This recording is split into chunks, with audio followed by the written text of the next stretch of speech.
मैं हूं मानवेंद्र रावत। स्वागत व अभिनंदन करता हूं आप सभी का हमारे YouTube, Facebook और Instagram पर। और आज की वीडियो में हम आपसे बात करेंगे कि फरवरी का जो राशिफल है 2025 का, यानी कि बचा हुआ महीना लगभग 11 तारीख से लेकर के और 28 फरवरी तक 18 दिन का जो लेखा जोखा है वो आपके लिए कैसा रहने वाला है। देखिए, ऐसा है, कुछ ग्रह गोचर तो आपके लिए काफ़ी अनुकूल है, पर कुछ ऐसी ग्रह गति भी है जो आपके लिए तनावकारी परिस्थितियों का निर्माण कर सकती हैं। अब उसमें मुख्य रूप से जो इन्वॉल्व रहेंगे वो एक तो शुक्र हैं, राहु हैं और मंगल न्यूट्रल से हैं, यानी कि वो बहुत ज़्यादा सपोर्ट नहीं कर रहे हैं तो बहुत ज़्यादा डैमेज भी नहीं कर रहे आपको।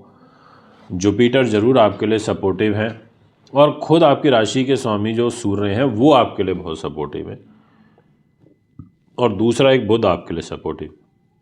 तो अगर मुख्य रूप से देखा जाए तो सूर्य, बुध और गुरु, ये तीन ग्रह आपके लिए मुझे फेवरेबल दिखाई देते हैं।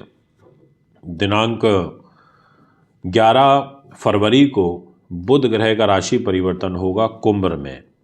जी हाँ, कुंभ यानी कि 11 नंबर में। जहाँ 11 नंबर लिखा है इस कुंडली में वहाँ शनि विराजमान है, वहाँ पर बुध आ जाएंगे।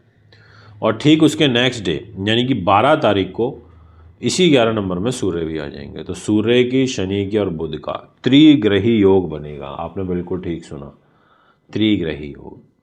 अब जिस घर में बनेगा उस घर के लिए तो बिल्कुल अच्छा नहीं है, ये तो मैं क्लियर बोल देता हूँ। अब किस घर में ये बना है और उसका क्या रिजल्ट होगा वो मैं अभी आपको कुछ ही क्षणों में क्लियर कर दूंगा। इसके अलावा देवगुरु बृहस्पति तो कर्म भाव पे ही रहने हैं, जहाँ 2 नंबर लिखा है, और पूरे महीने रहने हैं। मंगल ग्रह 3 नंबर में बैठे हैं, पूरे महीने रहने हैं, पर है तो शत्रु की राशि, बुध की राशि है मिथुन।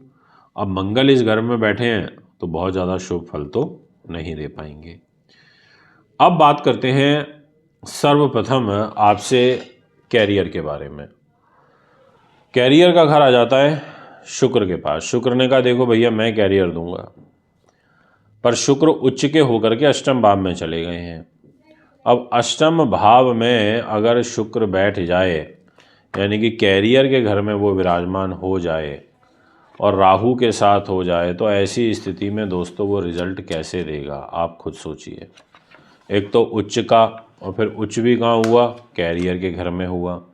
और क्या लेकर के उच्च हुआ वो बात भी बहुत ज़रूरी है समझने की।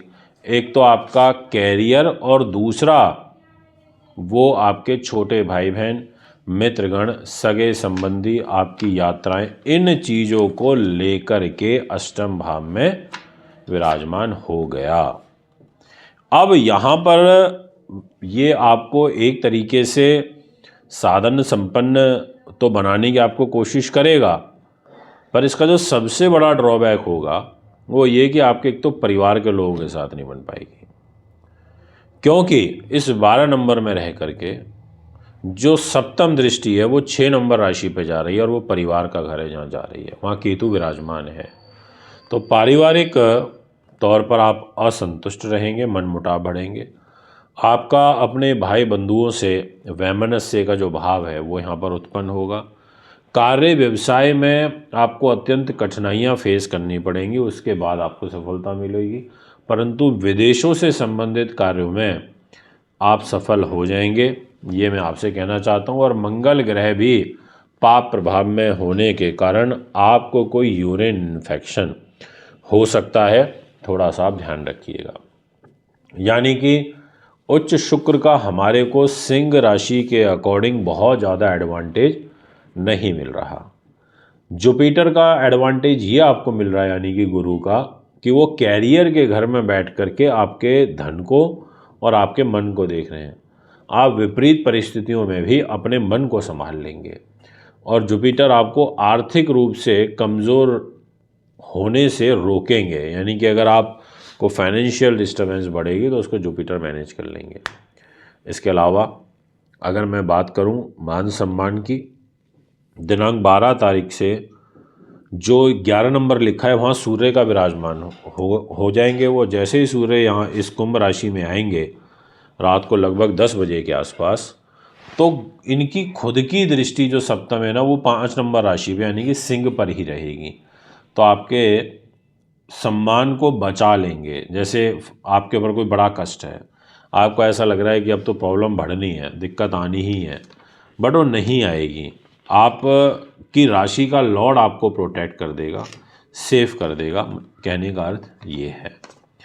इसके अलावा फाइनेंस के पॉइंट ऑफ व्यू से मैं ये कहूँगा कि आपको जुपिटर का तो योगदान मिल ही रहा है। अगर आप इंस्टीट्यूशन से, आप आईटी टेक्नोलॉजी से, आप लेखन संपादन, आप एक तरीके से कंसल्टेशन प्रोवाइडर हैं, सर्विस प्रोवाइडर हैं, आपके लिए बहुत अच्छा योग है। इस प्रकार के कार्य व्यवसाय से आपका जो धन का सोर्स है वो खुलेगा, ऐसा आपकी जन्मपत्री इशारा करती हुई नज़र आ रही है। यानी कि ये आपके लिए एक शुभ समाचार है। अब यहाँ पर जुपिटर तो दृष्टि से आपको बल दे रहा है, और जो बुध है वो खुद आपके दाम्पत्य जीवन के घर में धन का स्वामी और लाभ का स्वामी होकर के विराजमान है। तो अगर हो सके तो एक हरे रंग का पन्ना, या ज़्यादा भी नहीं, दिन नहीं, सिर्फ लगभग 14-15 दिन के लिए आप हरे रंग के कपड़े ज़्यादा धारण कर लें, या आप एक हरा रूमाल अपने साथ रख लें ताकि बुध को ताकत मिलती रहे। तो ये आपके फाइनेंस को काफ़ी हद तक मैनेज कर लेगा। अगर मैं आपसे बात करूं दाम्पत्य जीवन की, तो मैं कह सकता हूं कि मुझे परिस्थितियां उचित नहीं नज़र आ रही, क्योंकि मैरिज लाइफ में सूर्य शनि की युति बन जाएगी, 12 फरवरी को बनेगी। तो अब 1 महीने का जो समय रहेगा वो ऐसा है जिसमें आपके अपने जीवन साथी के साथ में आपको प्रॉब्लम बननी ही बननी है, आपको परेशानी तनाव बढ़ना ही बढ़ना है, ऐसा आपकी राशि कहती है। तो इस बात का आपको विशेष रूप से ध्यान रखना होगा, ये मैं आपसे कहूँगा। स्वास्थ्य की बात करूँ तो शनि के बाद जिम्मेदारी है हेल्थ की, और हेल्थ का लॉर्ड होकर के शनि सप्तम भाव में बैठा हुआ है, और जीवन साथी की भी हेल्थ खराब रहेगी, पहली बात तो ये। दूसरी, परिवार के किसी सदस्य की हेल्थ खराब रहेगी, और विशेष रूप से चेहरे से गले से संबंधित परिवार में। तीसरी बात, आपको स्वयं अगर कोई क्रॉनिक डिजीज़ चल रहा है, या फिर आप कोई कैंसर कारक बीमारी, टीबी जैसी बीमारी, या घुटनों से संबंधित रोग से जूझ रहे हैं सिंह राशि के हिसाब से, तो आपको ध्यान रखना होगा। ये मैं आपसे कहूँगा कि केतु की भी दृष्टि आ रही है, कोई सर्जरी, ऑपरेशन इत्यादि का योग दिखाई पड़ता है। अगर मैं बात करूं विद्यार्थियों की, तो जुपिटर के पास जिम्मेदारी है, केंद्र में बैठे हैं, 10वें भाव में बैठे हैं। विद्यार्थियों को काफ़ी हद तक पढ़ाई लिखाई में सहूलियत होगी, उनके कार्य यहाँ पर बनेंगे। अकस्मात धन लाभ वाले जो योग हैं वो भी मिले जुले से बनते हुए नज़र आ रहे हैं, यानी कि एक तरीके से आपको ग्रह सपोर्ट कर रहे हैं, और आपके कार्य अकस्मात रूप में धन के रूप में कोई हो सकता है। यदि हम इसी विषय को आगे बढ़ाते हुए आपसे चर्चा करें कि आपका प्रॉपर भाग्य का घर क्या कहता है, तो देखिए इस घर का दायित्व तो शनि के पास है, वो केंद्र में है, और वो भी कुंभ राशि के अंदर बैठे हैं। तो ठीक है, भाग्य को अब तक शनि ने संभाला, परंतु आगे अब सिंह राशि पर शनि की ढैया आएगी, पर शनि की ढैया जो आ रही है वो उतनी अच्छी नहीं रहेगी, तो आपको फिर तनावकारी परिस्थितियां ज़्यादा बनेंगी, तो आपको ध्यान रखना होगा। दोस्तों, अगर मैं बात करूं क्या किसी से कोई धोखा फरेब चीटिंग हो सकता है, तो मैं कहना चाहूँगा कि आपको अपने बहुत किसी घनिष्ठ खास व्यक्ति के द्वारा हो सकता है। प्रॉपर्टी ज़मीन जायदाद के दृष्टिकोण से कहना चाहूँगा कि अगर कोई डील मिलती है तो ले लीजिएगा, कोई बात नहीं, कर सकते हैं, गुरु की दृष्टि है तो प्रॉपर्टी का काम वो बनवा देगा। यानी कि जो परिस्थितियां हैं वो आपके लिए कुछ इस तरीके की दिखाई दे रही हैं, जिसमें जैसे मैंने कर्क के लिए बताया कि मुझे बहुत अच्छे ग्रह योग नहीं दिखाई दे रहे, इसी प्रकार से मुझे सिंह राशि के लिए भी जो ग्रह योग हैं वो कोई खास अनुकूल नहीं दिखाई पड़ रहे हैं, मिले जुले से हैं। डिफरेंस ये है कि कर्क से ढैया उतर रही है और सिंह के ऊपर ढैया वापस से लगेगी। अब यहाँ पर विषय ये आता है कि उपाय रेमेडीज़ का क्या सहारा लिया जाए। तो मैं ये कहना चाहूँगा कि आपको एक तो सूर्य की पूजा करनी चाहिए, आपको ओम घृणी सूर्याय नमः का जाप करना चाहिए, आपको विशेष रूप से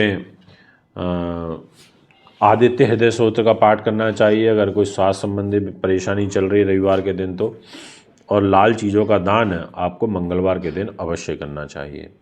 ये है आपका ग्रह गोचर। यदि आप अपनी हस्तलिखित वार्षिक राशिफल बनवाना चाहते हैं तो उसके लिए भी आप हमें संपर्क कर सकते हैं, जिसमें हम पूरा का पूरा हाथ से लिख करके 1 साल का विवरण वार्षिक राशिफल के तौर पर आपको देंगे। और कुंडली बनवाने दिखवाने के लिए पूजा पाठ रत्न रुद्राक्ष के लिए भी आप हमें संपर्क कर सकते हैं। नमस्कार।